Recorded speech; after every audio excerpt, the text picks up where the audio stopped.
So I've been a little quiet on the channel these past few days, and honestly, it's been for pretty good reason. Oh my God! Yeah, I'm already addicted to this game, and it feels so damn good. I can't remember the last time I was this down bad for a video game, and it's not even out yet. I genuinely have not stopped thinking about this game since the playtest ended, and I just need more.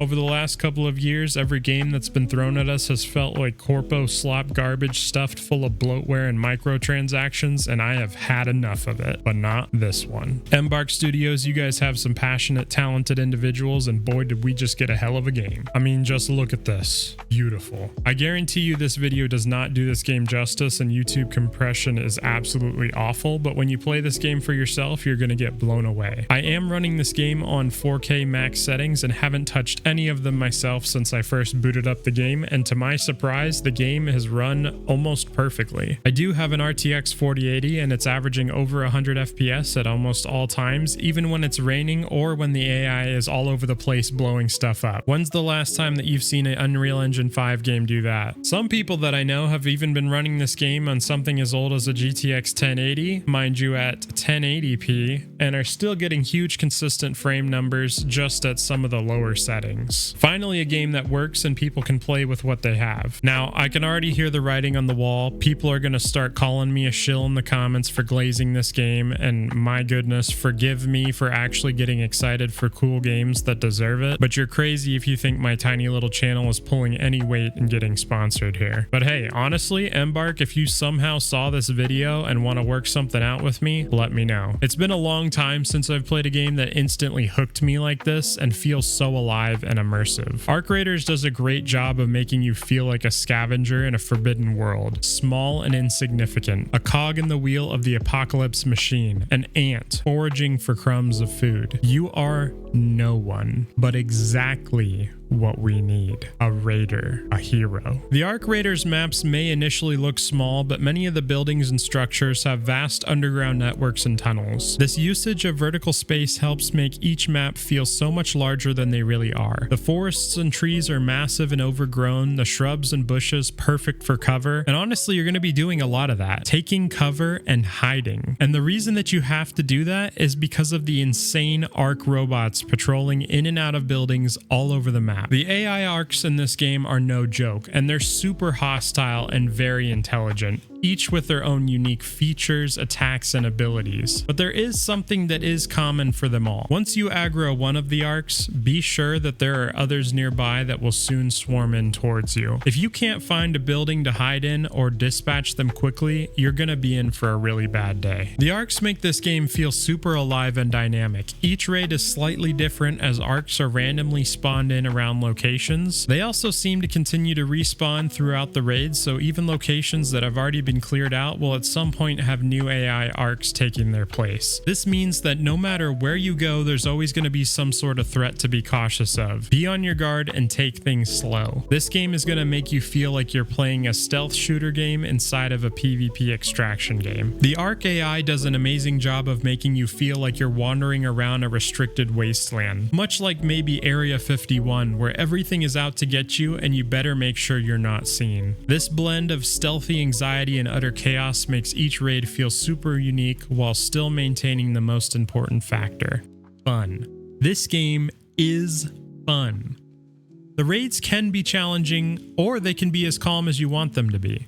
Do you want to take things slow and steady and avoid enemies as much as possible? Or are you a super aggressive player that just wants to run around and gun things down, taking risks and alerting the whole map to your location? To be honest, you could really do both, and both are 100% viable strategies if you know what you're doing and you have the skills. I played this game for about 33 hours over the 3 days that I had access to it, and honestly at the very beginning I did have to play a little slower as I wasn't really sure how and what best approach to take on the AI. I also didn't have that great of weapons at the very beginning, so they weren't really that effective against a lot of the AI, but as I got later into the playtest, I had better gear, and I had also learned a lot of things about the AI and how to better fight them going forward. That's what's so great about extraction shooters, is a lot of the unknown is what's fun about the game. You're gonna learn things as you play the game, and it helps you to get better so that you have a sense of progression. As you upgrade your character, you're also upgrading your skill throughout your time playing the game. In a lot of ways, this game does remind me of The Last of Us in its world building and visuals, as well as some of the stealthiness of throwing objects and grenades. The shooting does feel a lot more like the newer Battlefront games, with some of the weapons being almost near identical. Embark being made of ex-DICE developers, it's pretty easy to see why they would look and feel very similar. The movement is pretty slowed down and methodical, but can be pretty fast-paced in short bursts when action is taking place. The third-person view makes the game feel a lot like old SOCOM or Ghost Recon style shooters, and the dodge roll mechanic makes the PvP and avoiding AI feel super fun and even comical at times. The game feels a lot like The Division's Dark Zone mode, or if The Last of Us had some sort of crazy PvP. It's nice that we have something that feels finally different than the same recycled Unreal Engine FPS models that all devs seem to use these days. Could this game have an FPS mode?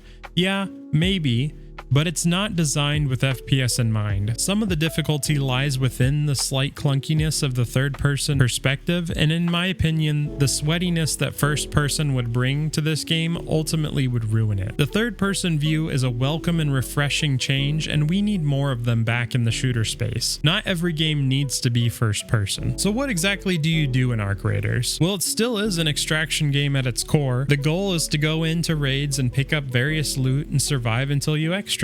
You will then take that loot and craft items, upgrade gear, or fulfill the needs of the various quest NPCs to advance the main storyline. As you level up, you'll get passive points that you can put into your passive skill tree to make your raider fit your intended playstyle. Arc Raiders does do a great job of making you feel like every time you go into a raid, it actually means something. Just like in games like Tarkov, Arc Raiders does give you a few secure slots so that even if you die, you'll get to keep the items that are in those slots. This is super helpful, as if you find something that is super rare or an item that you've been looking for and need for upgrades or a quest, you're able to keep those items even if you die in that raid. Sure, you may have lost your gear and all the loot that you had on you, but at least you're going to be able to advance your character or advance the quest line, and honestly, that can be way more valuable than any of the gear that you are wearing. The early game questing in Arc Raiders so far has been pretty standard fetch quests, and they even have some that can be fulfilled without even surviving the raid. This is pretty nice and helpful, especially for early quests as people are still learning how the game works. I would imagine as the quest line gets deeper, the quests may get a little bit more difficult, but so far everything has been fairly reasonable and simple, especially for newer players to the genre. The crafting system is pretty straightforward and not as crazy as it may look. Almost every item can be salvaged to give you other crafting parts that you may need, so make sure to familiarize yourself with what things salvage into. For example, if you're having trouble finding wires, there are tons of items that break down into them. Same for rubber, batteries, metal parts, and many other items. Something that I found that was pretty cool in this game is that you can actually break things down in raid. So if you're low on inventory space and you don't plan to sell it, you could break it down in raid to better maximize your inventory space. I have not exactly tested this yet, but I am not sure if you get the same amount in raid versus out of raid, and somebody's gonna have to test this for me and let me know down in the comments. Some of the other loot that you can find in Arc Raiders is going to be the keys. These are found to unlock rooms that have large amounts of valuable loot, but do keep in mind these are one-use items, so if you do plan on going to these places, make sure to bring good armor and weapons, as you're going to want to make sure you have the best chance of getting out with the loot that you find there. Overall, the game has a great foundation and really has potential to make major moves in the extraction shooter space. My hope is that Embark sees the interest and really hunkers down to make sure there's plenty of content to keep people's attention moving forward. All over the internet, people seem to be really pumped on this game, myself included, and I look forward to grinding more and seeing what else the game has to offer as I head into some of the other maps. I finally have a game that I'm actually genuinely excited to play more and more of, and if you get the chance, y'all need to try this game. This video is just barely scratching the surface of all the things that were available in the alpha test, and I have so much more to talk about. So if you want to see more Arc Raider videos, make sure to like, comment, and subscribe. Let me know down in the comments what you think of Arc Raider so far. And as always, thank you so much for watching.